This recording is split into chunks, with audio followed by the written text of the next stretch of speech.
오늘 시편 69편입니다. 시편 69편 19절부터 21절 말씀.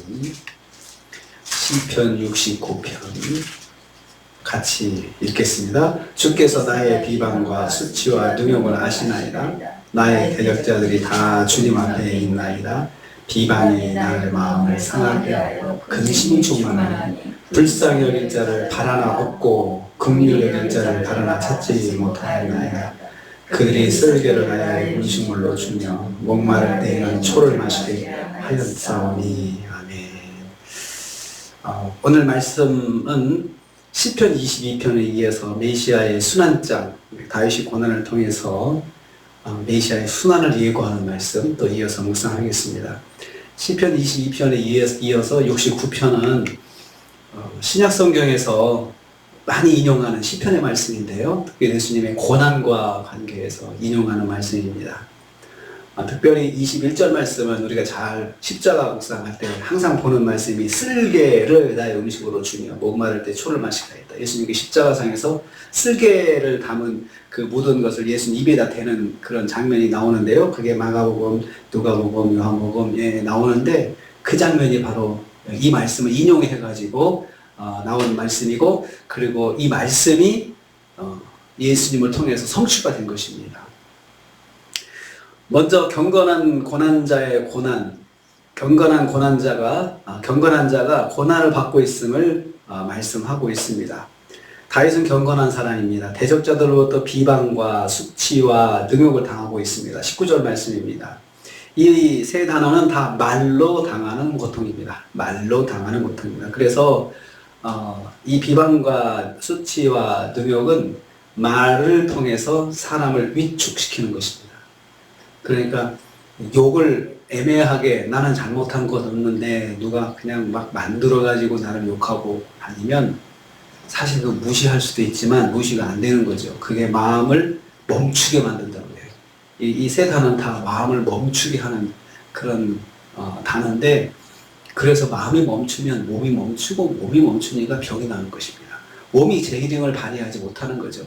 몸의 기능들이 딱 스탑이 되도록 멈추어져 가지고 꼼짝 못하게 하는 것이 바로 비방과 수치와 능욕입니다. 다윗이 그랬다는 거죠.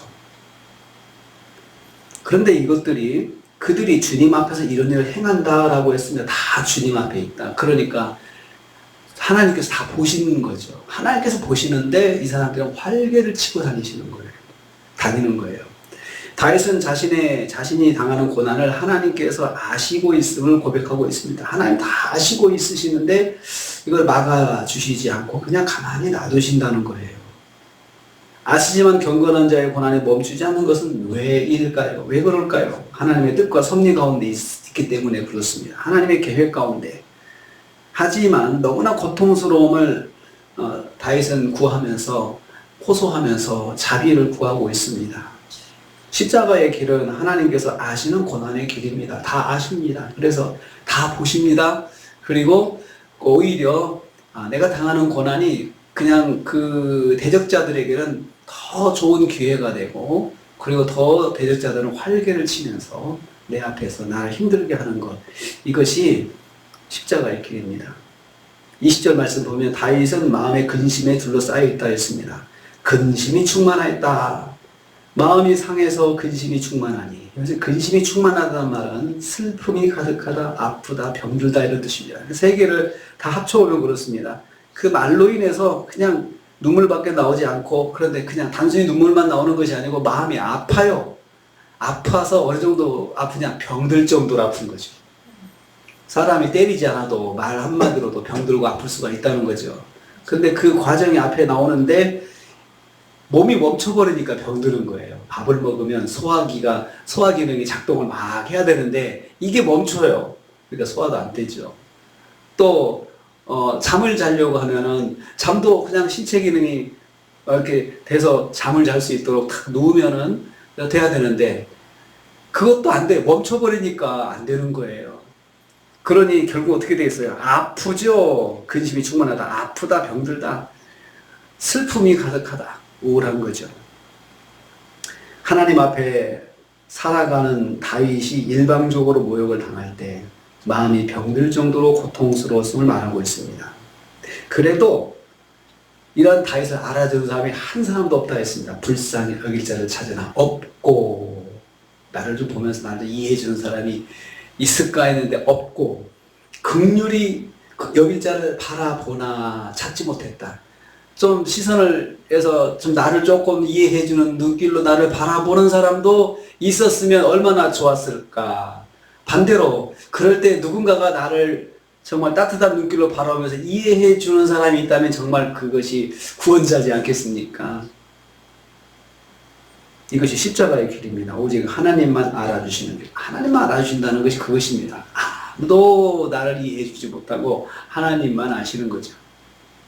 십자가의 길은 세상에 알아주지 않고 오직 하나님만 알아주시는 길입니다.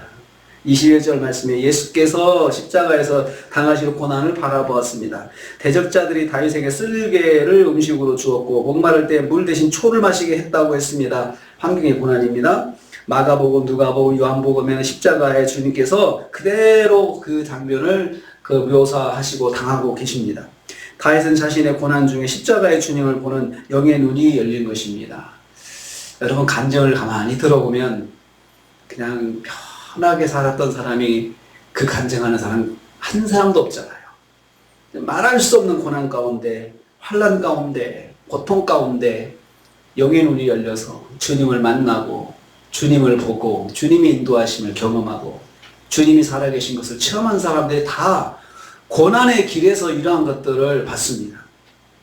요한복음 19장 19절에 사람들이 거기 신 포도주가 가득 담긴 그릇이 있는지라 십자가상에서 주님의 모습입니다. 사람들이 신 포도주를 적신 해면을 우슬초에 매어 예수의 입에 대니, 이 말씀이 그 말씀입니다. 21절 말씀이 그대로 실현이 되고 있습니다. 십자가의 고난은 영의 눈이 열려 주님을 보는 은혜가 있는 축복의 길입니다.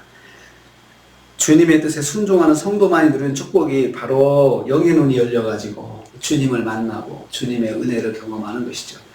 정말 다윗은 자신의 고난을 통해서 정말 몇천 년 후에 있을, 2000년 후에 있을 예수 그리스도 메시아의 순환을 보는 그런 시대를 꿰뚫어 나가는 그런 영의 눈이 열린 것을 볼 수가 있습니다. 십자가의 길은 영의 눈이 열리는 길입니다.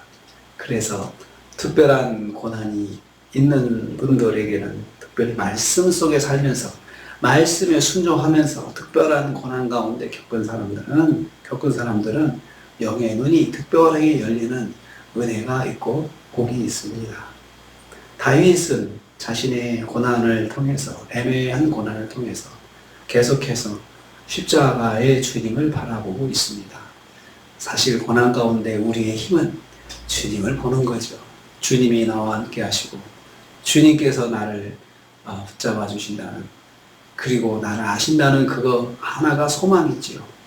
그러나 그 소망을 가진다고 해서 고통이 없어지는 건 아닙니다. 비방과 수치와 등욕이 아픈 건 사실이고 힘든 건 사실이죠. 그게 없다고 하는 것은 아닙니다. 그것이 없으면 진정한 고난은 아니지요.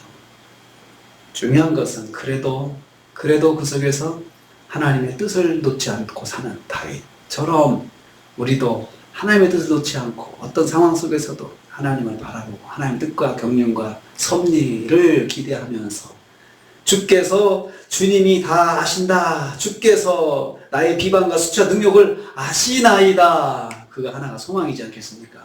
힘들지만 그것이 바로 십자가의 길입니다.